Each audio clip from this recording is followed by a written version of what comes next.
The guards burst into the bishop's chambers late at night. The door flew open, flooding the room with lamplight and shouts. One of the guards stood in the doorway with his shield, while the other rushed in first. 2 people were sitting on the bed under a sheet. The man was holding her hand. She cried, not loudly but quietly. The guard grabbed the squire's cloak and asked, "Who are you? What is going on here?" She pulled her head out from under the sheet and said calmly, "I am the bishop's daughter. My name is Anna. This is Jacob." Jacob raised his hands. He looked not at the guard, but at Anna, as if seeking a nod from her. She whispered, "Be quiet." He silently allowed his hands to be bound and led down the corridor. She was not allowed to follow. One of the servants said to her, "You will stay here. The bishop will come himself." She looked at the door through which Jacob was led away and whispered, "Wait for me." Thus began what would later lead to destruction. The bishop came immediately. He entered the large room and placed a scroll next to him, but there was no speech. He looked at his daughter slowly, without moving his lips. Finally he asked, "Is it true?" Anna nodded. He said, "We will decide tomorrow." His voice was even, without shouting. The guards carried Jacob away to the dungeon, and the lock slammed shut. Anna remained in her father's chambers with a look of both fear and determination on her face. Jacob had come to the cathedral 8 years ago. His mother had sold part of the house to send the boy into service. Jacob's father had died. The local lord had sent him to the bishop. The bishop took the young man into his retinue as a squire. Jacob was silent and worked. He cleaned swords, tightened belts, and carried cloaks. He did not ask questions about theology. It was more important to him that everything was neat and in order. Anna was born in the bishop's house. Her mother died in childbirth. The bishop raised his daughter as a duty. He demanded obedience and compliance with the rules. She was taught to read prayers, write, and run a household. She was hardly ever allowed outside the cathedral. She knew that obedience and virtue were expected of her. Jacob was always nearby. He helped carry books, stood in service, and held the plumb line during services when necessary. He was nearby, but he did not dominate. He was quiet. Their attention to each other began with small things. He brought bread and placed a bowl on the table. She smiled, and he looked down. He taught her to knit. He prompted her with lines from the prayer book. She read aloud. He listened. Sometimes they wandered the corridors, talking quietly. Their conversations were simple. "Did you see that old man?" "Yes, I did. I gave him some bread." "Why?" "Because he was hungry." They laughed quietly, as if discussing something innocent. But their silence hid other things: tenderness, fear, the desire to be close. They did not talk about love openly. It came gradually. He sat next to her when she was learning to write. Once he took her hand to show her how to hold a pen. His palm was firm and warm. She looked at him and said, "Don't." He replied quietly, "I like it when you study." At first, she didn't understand what that meant for her, but she wanted his gaze more often. He knew when she was scared and covered her shoulders with his cloak. She knew when he was tired and silently rubbed his feet to help him relax. These simple actions replaced words. One evening, when the bishop was at the baron's reception, Jacob stayed longer in the cathedral. He entered her chambers with a bowl of warm soup and placed it on the table. She said, "You shouldn't stay so long." He sat down by the door and replied, "I just like being here." She smiled and looked down. Her voice trembled. "What if someone sees us?" "Then we'll hide," he said. She sighed and said, "I'm scared." He took her hand and replied, "I'm with you They were simple words, but for them, it was a plan. They began to look for secluded places. The sacristy, where the cloaks were kept, proved to be convenient. Heavy fabrics hung there, and they could talk among them. The candle store at the back staircase was also a meeting place. Sometimes they met after service, when the monks had already dispersed.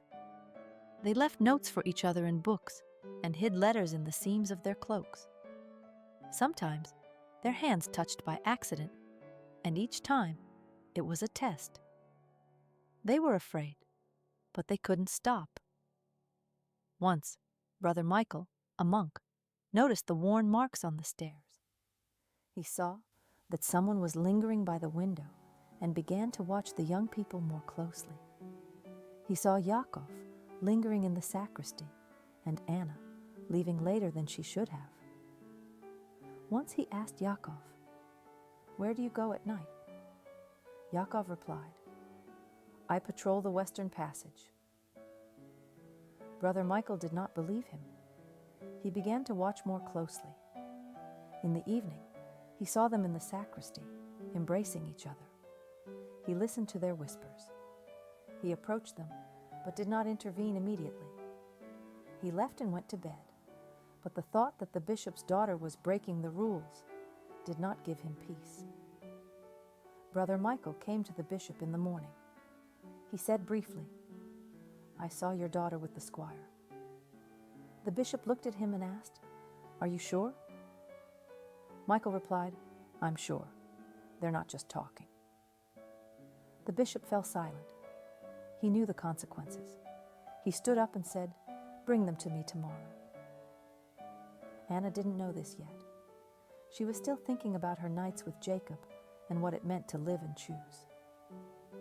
She said quietly to herself, "If they catch us, what will happen?" Jacob replied, "We'll manage." He spoke quietly and confidently. Their secret hung in the air, and someone had already begun to pull at the thread. The next morning, the atmosphere was tense. The bishop sat in the hall, scrolls lying on the table. Soldiers stood at the doors. Anna entered quietly. Yakov was brought in chains. He did not cry out. He looked at the bishop's daughter, as if seeking confirmation that everything could still be fixed. The bishop stood up and said, "You know that you have broken the rules." His voice was even. Anna lowered her eyes. She said, "I admit everything." The bishop looked at Jacob and asked, "Do you agree?" Jacob raised his head and replied, "I love her." The words were short, without embellishment. The bishop was silent, then said, "This is not just a matter of two hearts. It is a disgrace to the house, to the church. I cannot turn a blind eye." One of the senior ministers said, "There are options. We can send her to a convent. We can expel him." The bishop nodded. He said, "I don't want blood in my house, but honor must be preserved." Anna heard him and said sharply, "I don't want to go to a convent. I want to be with Jacob. If you send me away, you are killing me slowly." The bishop looked at her. He said quietly, "You know what this means. You don't understand all the consequences." She replied, "I understand, but I still choose." Jacob sat down on a bench and said, "If you give her away, I will leave, but I will not renounce what I have done. I will leave the service and go to distant lands. Let them not execute me. Let me be exiled." The bishop said, "Exile is also a punishment. People will see you as a disgrace." Jacob looked at Anna and said quietly, "If it helps, so be it. I will stay alive and one day return for her." Anna grabbed his hand and whispered, "Don't say that. Don't take the risk." He replied, "I know." The bishop stood up and announced his decision. Anna will be sent to a convent far from the city. Jacob will be exiled. If he tries to return, he will be found and punished according to the law. Anna spoke up sharply. "If that is your decision, then I am leaving now. I will not be a submissive puppet." The bishop looked at her with weary severity. "You are too young to make a choice you do not understand. I am making this decision for the sake of the house." He waved his hand and said to the guards, "Carry it out." After the announcement, whispers spread through the corridors. Jacob was taken to prison, and Anna was left alone, but under supervision. In the evening, when the lights began to go out, Jacob asked to speak with her alone. The bishop refused to let them be together, but allowed a short meeting at the door, under supervision. Jacob stood at the door and said, "I cannot let you go to the monastery and go into exile. I cannot bear to think of you there." Anna replied, "If you stay, you will die. I don't want you to die for me." He took her hand and squeezed it tightly. "Better to die than to live without you." She looked into his eyes and noticed how he was trembling. She said quietly, "Then run away with me. Tonight." He stepped back, and there was surprise in his voice. "Run away? How?" She explained, "I know a passage in the basement that no one checks. You have people who know the way. We can go south, to the river. There's a boat there. We'll start over there." Yakov thought about it. He didn't say much, but when he did, his words were meaningful. He said, "If we leave, they'll look for us. If we slip up, death will be immediate." She replied, "I'd rather die free than live under lock and key." He nodded and asked, "Who will help us?" She said, "I know an old worker at the gate who has sympathized with us before. He can help. I'll give him silver." They agreed that on the same night, after lights out, Jacob would leave his cell on the pretext of going to work, and he would meet him at the South Passage, where the guards were weaker. He would bring a bag of things he had hidden in advance. They agreed on a sign, a candle in the sacristy window. If it was lit, it meant the way was clear. During the day, they behaved as they should. Anna attended services and prayed aloud, but the words did not reach her heart. She thought only of how to get Yakov out of prison and leave. Her brother Mikhail was still quiet. He watched, but now his eyes were more attentive. The bishop, however, seemed to have taken his eyes off his daughter. He was busy with paperwork, talking to the baron, but at the same time, thinking about how to preserve his honor. Night fell. Anna held a candle by the sacristy window, holding it so that it could only be seen from the inside. She waited for a sign. There was a quiet footstep below. It was Jacob. He had made his way, as he thought, unnoticed. He looked tired but determined. He walked over to her and whispered, "Are you ready?" She nodded, her hands trembling.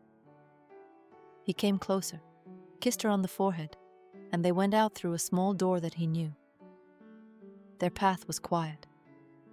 Yakov knew the narrow paths and bypassed the posts that only the guards knew about. They walked quickly, carrying their bags. In a small house by the river, the man Yakov had hired was waiting for them. He looked pale but confident. He opened the door and said, "Hurry up, the boat is ready. We're sailing south." They got in. The boat glided easily through the night water. They thought it was all behind them. But the traitor was the same man who had promised to help. He kept his distance, and one night quietly placed a sign by the road. At dawn, guards surrounded the house. One of the neighbors saw the fire and called the castle. Yakov stood at the door and grabbed the sword he had kept since the beginning of his service. He said to the owner of the house, "Leave, save yourself, let her go." The owner fumbled, but footsteps and shouts could already be heard nearby. Yakov went to the door. He moved forward first to give Anna a chance. They clashed with the guards. He fought like a desperate man. His face was covered in blood, but he did not stop. He pushed one of the guards away, but another struck him with a heavy shaft. He fell, got up, and went on the offensive again. Anna stood in the doorway, unable to make up her mind.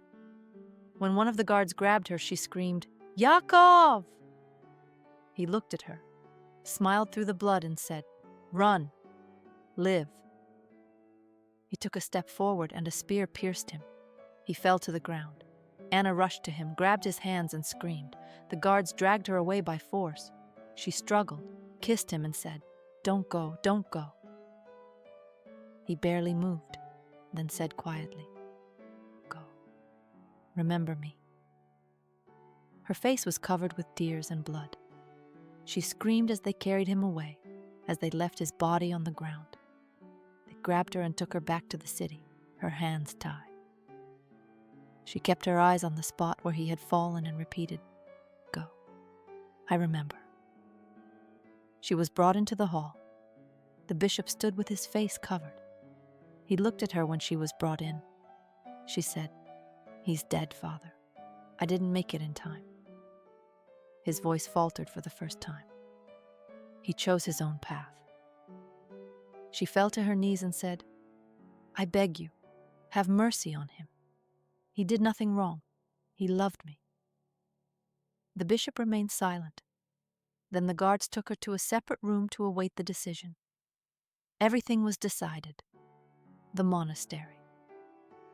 She cried quietly, clutching her hair, which still smelled of the smoke of the night and blood. Anna was brought to the monastery at dawn. The doors were closed behind her, and 2 monks took her belongings out of the carriage. She was taken to a small cell with a narrow bed and a table. The senior nun took off her jewelry and gave her simple clothes. She said sternly, "This is the order here. Pray, work, repent." Anna nodded, but no sound came out. Her hands were shaking. She stared at the door. For the first week, she was not allowed to leave her cell. Food was passed through a slot. A monk brought her bread and milk and said briefly, "It's better this way, while you are taking your vows." She tried to read the prayer book, but the words did not sink in. At night she lay down thinking of Yakov. Her sleep was fitful. She wrote little letters in her head and hid them in her pillow, but she couldn't trust anyone with them. Her thoughts returned to the place where he had fallen, to how he had said, "Go, live." She repeated these words like a mantra. A month later, she was transferred to a shared cell. There were other novices there. Some looked at her with curiosity, others with hostility. One morning, a young sister named Maria approached her and said quietly, "I heard you're the bishop's daughter." Anna replied briefly, "Yes." Maria sat down next to her and asked, "Is it hard for you?" Anna was silent, then said, "Yes." Maria took her hand and said, "We help each other. Pray with me in the evening." Anna hesitated at first, then allowed it. It was a simple touch, but it made her feel a little better. The days passed in the same way. In the morning they went to service, then cleaning, working in the garden, sewing, cooking. Anna diligently carried out her tasks. She spoke little, but sometimes her eyes were far away. Her hands trembled when she sewed. When the senior monk came with a report from the city, she tried not to look. She knew that people in the city were arguing about her. Some whispered, "She has gone astray," while others said, "She was punished fairly." But only she knew the real pain. After a few months, she was allowed to write letters, but they were read, and it was decided whether to send them. She wrote a short note. "I am alive. I remember." Not a single letter was sent to the outside world. She understood that any words could be used against her or against others. Once she tried to hide a note in the seam of her clothes, in the hope of passing it on to Maria at the market. Maria was caught.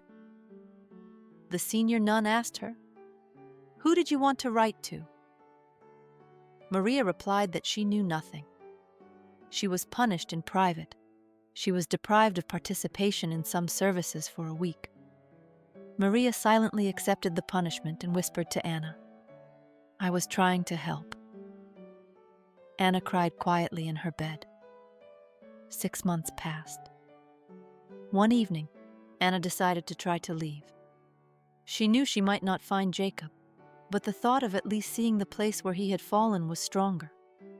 She got up before lights out, quietly gathered her things, and went out into the courtyard. She knew the way. She had already made her way to the cemetery once in the dark of night. This time, the guards were stricter. She crossed the garden, made her way between the farm buildings, and came to the cemetery wall. She saw the dark silhouettes of the graves, and her heart sank. She approached one of the graves and recognized it as the place where Jacob was laid to rest by an old piece of cloth. She knelt down, placed her palms on the ground, and wept. She said, "I'm sorry I couldn't save you." Then she tried to return, but the monks saw her, and the guards arrived. They grabbed her and brought her back.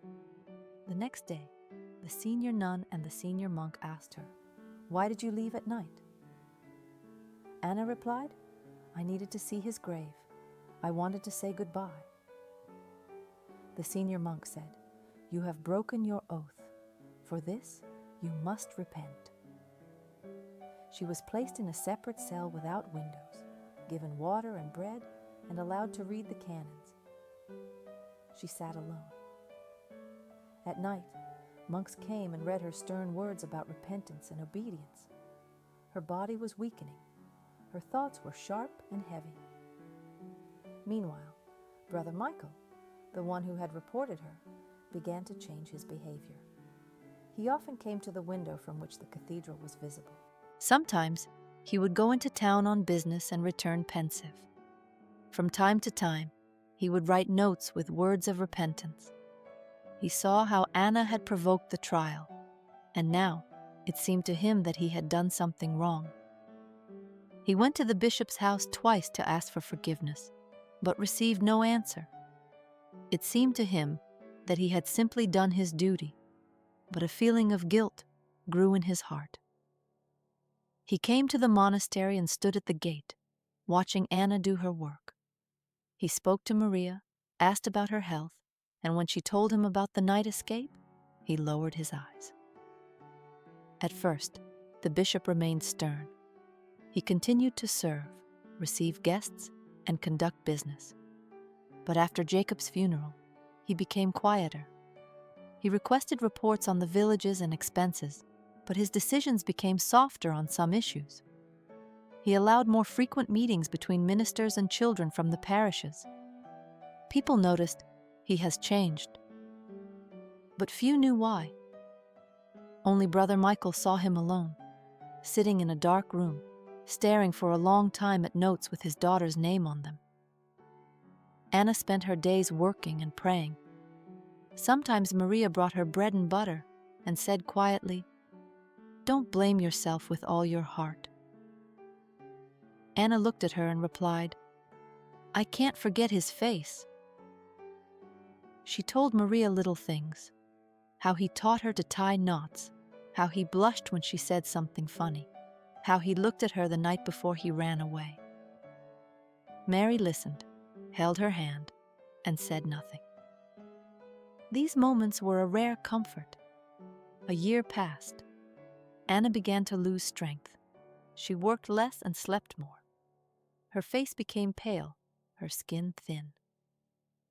The senior nun called a doctor. The doctor gave her herbs and said she needed rest and food. But Anna ate little. She answered questions briefly. When she was once asked if she would take a vow of eternal service, she cried and said, "I can't promise. I don't know if I can live without him." The senior nun stared silently into the corner and then left. Rumors were still circulating in the city. People talked about Jacob and Anna, but over time, the bitterness subsided. Stories began to circulate that the bishop had become more lenient, as if he himself had changed. Some said it was punishment, others said it was a sign of repentance. Brother Michael tried to atone for his guilt. He secretly brought flowers to Jacob's grave and stood there silently for a long time. Sometimes he left a small note on the grave. "Forgive me." He didn't tell anyone about it. One night, Anna woke up with pain in her chest. She tried to hold back and not attract attention. Her heart was pounding. She went out into the yard to get some air. Maria saw her and came over. She asked quietly, "Are you okay?" Anna replied, "No, I feel like it's all going to end soon." Maria grabbed her hand and said, "Come on, I'll call my sister." They returned to the cell, and the sister gave her tea and herbs. Anna pressed her hand to her chest and said, "I want to be with him." Maria lowered her head and said, "I'll try to help. I'm praying for you." That night, Anna wrote her last letter. She did not know if it would be sent, but she tucked it into the folds of her clothes. The letter was short. "I remember. I love. Do not judge me too harshly." In the morning, she gave it to Maria and asked her to hide it. Maria nodded, her face pale. She hid the letter in a book and looked at Anna silently. A little more time passed. Anna grew weaker. One morning, she did not get out of bed. She was found pale and quiet. The senior nun and Sister Maria were nearby. Anna opened her eyes and asked quietly, "Let me go to the cemetery." The senior nun looked at her and nodded. They brought a stretcher, and several monks carried Anna through the garden to the gate. Maria held her hand and whispered prayers. When they reached the cemetery, Brother Michael was already standing by the graves. He looked up, saw Anna, and fell to his knees. They laid her next to Jacob on the soft ground. She looked at him, smiled weakly, and said, "I've come." Then she squeezed Maria's hand and whispered, "Goodbye." Her breathing slowly stopped. Maria began to cry. Brother Michael covered his face with his hands and prayed quietly. The senior nun also bowed her head. They buried her next to Jacob. Simple crosses remained on the graves. The city learned of her death. Some people sympathized. Others said that it was the law. The bishop came to the funeral. He stood by the grave, and there was something in his face that could not be called simple approval. He approached Brother Michael and said quietly, "You wanted to do good, but you forgot that you see not only the voice of the law, but also the hearts of people." Michael bowed his head and replied, "I didn't think about the consequences." The bishop said, "None of us thought about it." He took a shovel and covered the grave, then stood up and said, "Let this be a lesson to us all." After the funeral, the city changed. People judged less often. The bishop began to receive people with requests more often. Brother Michael left for another monastery to ask for forgiveness and pray. Maria remained in the monastery and often visited the grave. Sometimes she whispered, "I remember your face." So life went on, but the memory remained. People remembered what had happened, and some changed their behavior. Part of the world in the cathedral became different, but what had happened remained in the hearts of those who were there. Several years passed. The city did not change immediately. People argued, remained silent, forgot. The bishop began to serve less often with the same coldness. He arrived at the service before everyone else and stayed longer after the audiences. Some considered it repentance, others considered it weakness. He saw both reproach and sympathy in people's eyes. He began to receive people personally, listening to their requests longer than before. He gave aid to the poor and ordered fewer fines for minor offenses. He spoke to the elders and explained, "You can't solve everything with strictness. People break down." Once, a messenger from the diocese came to him. The messenger was stern and spoke of order and discipline. "Your house is weakened," he said. "The elders in the district see this as an example, and it could lead to debauchery." The bishop replied simply, "I don't want anyone else to die for the sake of someone else's pride." The messenger considered this a weakness and left, but rumors reached the city that the higher-ups did not approve of his leniency. Nevertheless, he continued. He opened a shelter for the elderly and children near the cathedral. He ordered fines to be reduced and allowed more merchants to come to the church with requests. Brother Michael returned from another monastery 3 years later. He came to the cathedral when the crowd had already dispersed. He stood at the door and stood there for a long time. His face was changeable. The bishop came out and saw him. They looked at each other. The bishop said quietly, "You have returned." Michael bowed his head. "I asked for forgiveness, but I did not ask you. I have come to ask you now." The bishop was silent, then invited him inside. They sat down in a small room where matters had previously been decided. Mikhail told how he had lived in a foreign monastery, praying, working, asking for intercession. He said, "I thought I was doing the right thing. I had no idea that I could take the lives of 2 people." He looked at the bishop and added, "I brought waves of misfortune." The bishop listened and said, "You did what you thought was necessary. But a person is not just the law. We must also see the heart." Mikhail cried and asked, "Let me atone. Let me help the shelter." The bishop nodded silently and soon appointed him to help at the shelter. Maria remained in the monastery. She grew up in service and changed too. She often went to the cemetery. She washed the crosses, brought fresh towels, and tended the graves. Her face had changed. There was sadness in it, but also calm acceptance.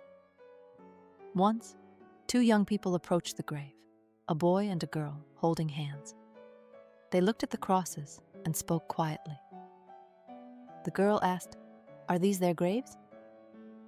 Maria nodded. The boy asked, "Did they really love each other?" Maria looked at them and replied, "Yes, they paid for their love." The girl asked, "What happened to the bishop?" Maria briefly told them how he had changed and how he had opened a shelter. They listened and, kissing each other, left silently. Maria returned to the crosses and ran her hand over the inscription on the stone. One day, Maria found a letter in the book she had been hiding all these years. It was hidden where Anna had put it before she left. Maria opened the letter and read it. There were a few words. "I remember. I love. Do not judge me too harshly."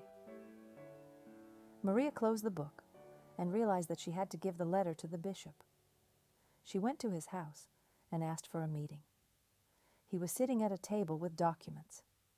He took the letter, looked at it silently, then folded it in his palm and asked, "Did she write this?" Maria nodded and said, "She asked no one to judge too harshly." The bishop stood up, put the letter in his pocket, went out and headed for the cemetery. He walked slowly through the cemetery. He stopped at Jacob's grave, crouched down, and remained silent for a long time. Then he placed the letter on Anna's cross. He took out a shovel and dug a little nearby to clear the ground of weeds. He bent his knees and read the letter aloud, slowly. "I remember. I love. Do not judge me too harshly." His voice trembled. He laid his head on the cross and wept. He did not cry out. He simply whispered, Forgive me. I did not understand in time." After that, the bishop began to visit the cemetery more often. He brought flowers himself, bought wood for the graves, and helped to renew the crosses. People saw this and spoke differently about him. Some believed that he was atoning for his sins, others that he had found solace. He gave Brother Michael a job at the shelter, gave Maria permission to visit the graves more often, and allowed the monks to help young families in the city so that there would be less poverty and shame. Several more years passed. The orphanage he founded grew large. It fed the hungry, taught children crafts, and helped the elderly. The bishop often came and sat in silence with those in need. He told people, "I made a mistake in one thing, but we must not lose mercy." His voice sounded calm and convincing. Sometimes children from the orphanage would come to the grave. They looked at the crosses and listened to the old people who told the story of Anna and Jacob. One boy asked, "Why weren't they allowed to be together?" The old man replied, "Because people were afraid of the consequences. But that's no excuse. Sometimes the law is stronger than humanity." The boy thought about it and left. Many in the city no longer discussed the tragedy on a daily basis, but its lesson remained. People began to be more attentive to others. Some came to the orphanage to offer help. Others brought food. The bishop welcomed them and said, "Let's make sure that no one else ends up in the same situation they did." His words were simple, and people heard them. One evening, when he returned home, he sat down at the table and took out Anna's letter. He opened it again and stared at the words for a long time, as if searching for an answer. Then he sat down and wrote a short note. "I could not protect you. If there is anything I can do now, I will do it." He put down his pen. It was not a return to the past, but a choice to change the present. Part 4 ends with the city living on. People are learning to be gentler. The shelter is growing. Brother Michael works and prays. Maria tends the graves and tells the story to those who want to listen. The bishop visits them, and each time he leaves, he looks at the crosses and repeats to himself the words from the letter, "Do not judge too harshly." Many more years passed. The bishop grew older. His hair turned gray, his back bent slightly, but he still went to church and received people. The shelter grew, and the people he had trained himself worked there. He oversaw the work, but more often he went off to pray alone and visit the cemetery. He came to the crosses of Anna and Jacob in the mornings, when it was still quiet. Once, an old friend from the nearest town came to see him. They sat in the room where important matters had once been decided. The friend said bluntly, "You have done a lot. You have changed, but people still remember the tragedy." The bishop replied, "I am not asking you to forget. I ask for understanding." The friend sighed and said, "Understanding comes hard. You must keep the shelter so that the children do not become those who judge harshly." The bishop nodded and said, "I will leave the order." He called his brother Michael and said, "The poisoned arrow was shot by me and by us. I want to make amends. Help me arrange the property so that the orphanage will have funds forever." Michael bowed his head and replied, "I will do what I can." Together they drew up the papers, and the bishop gave part of his land to the orphanage so that it could live independently. Maria was still working at the monastery and coming to the cemetery. Once, a young woman with a child in her arms approached her. She asked quietly, "Are you the one who takes care of the graves?" Maria nodded. The woman laid flowers and said, "I have heard this story since childhood. My mother told me that thanks to the shelter, her family did not starve to death." She talked about the one who became a novice. Maria looked at the child and smiled. She replied, "Her name is Anna. She was a person, just like you." The woman sighed. "May their names be remembered." On one of the cold days, when it was difficult for the bishop to get up, he called Brother Michael and Maria to him. He said to them, "I want you to know that I am sorry. I thought I was defending honor, but I did not think about life." He gave instructions to support the shelter, help families, and not demand the impossible from people. Michael put his hand on his shoulder and said, "I pray to God to forgive us. I will follow your will." Maria quietly added, "We will tend to the graves and tell their story truthfully, so that people know the price of cruelty." In the years that followed, the shelter became a center of learning. People were taught crafts, how to read, and how to care for the sick. The bishop himself would sometimes come and sit in a corner, listening to the children's stories about how they had found work and how their families had changed. He would sometimes say, "I am happy that this is helping." He went home, not with the feeling that he had done good for the sake of his reputation, but with the understanding that some mistakes could be corrected by action. Once, a young man came to the cathedral and asked for a meeting. He said, "My name is Peter. I grew up in an orphanage. My mother told me how she was saved in winter by a warm bed at the gate. I want to give something back." He bowed his head and added, "I would like to help tend the graves of those who suffered." The bishop looked at him and said, "Yes, that would be right." Peter became one of those who regularly cleaned the crosses and brought flowers. Years passed. The bishop's health deteriorated. One day, he called Maria and her brother Michael to him. He said, "I feel that I will soon pass away.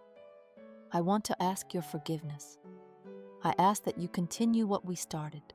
I ask that you not judge too quickly those who stumble."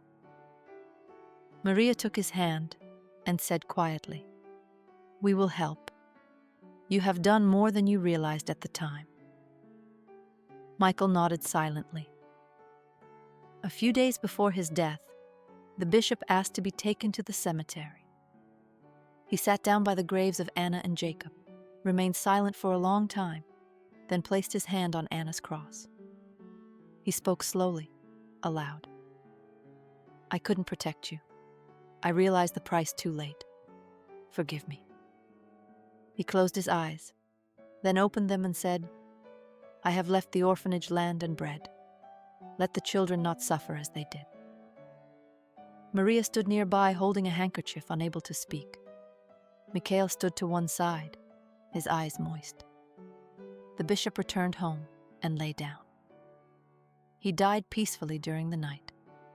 He was buried without pomp, as he had requested, quietly, so that people would not talk about ostentatious mourning. Many of those he had helped attended the funeral. Former children of the orphanage, people from the city, Brother Mikhail and Maria. Peter stood next to a group of young people who now looked after the crosses of Anna and Jacob. After his death, the orphanage continued to operate. People from the town came not to gossip, but to help. Some brought firewood, some made hand tools, some taught the children shoemaking. In the evenings, Maria told them the story of Anna and Jacob as she knew it, without judgment, simply about how people could make mistakes and how important it was to help rather than punish. Sometimes people came from other villages. They listened and said, "It was cruel then, but you did the right thing by changing." Others said, "We must be more careful. The law should serve people, not destroy them." These words spread further, and habits gradually changed. Many years later, the young man who once asked Maria about the graves grew older. He and a group of young people placed a new plaque near the grave with the inscription, Anna and Jacob, a reminder of love and the price of harshness. He asked Maria, "Can we leave a place here for flowers so that people can come not with reproach, but with the thought of helping?" Maria smiled and replied, "Yes, you can. Let this be a place of quiet remembrance, but not of judgment." Years passed. The story of Anna and Jacob became one of those stories that parents passed on to their children, not as a punishment, not as an example of unconditional heroism, but as a reminder that adult decisions can destroy human lives and that the fairness of decisions must be checked. People expected harsh measures less and thought more about helping. In the end, the memory of them lived on in deeds. The shelter that helped people, the graves tended by young people, the lessons that the bishop and monks learned too late. People came, said their names aloud, laid flowers and left. Sometimes, someone who knew the story in detail would start talking to the little ones. Remember their faces. Remember that a person's heart is more important than a label. And the children listened. The story ended not with a loud decision, but with a change in people's actions. It remained in simple deeds, in bread given to the hungry, in a hand extended to those who had fallen, in a word spoken at the right moment. People did not forget that love could lead to prohibition and punishment. They learned to value people no less than rules.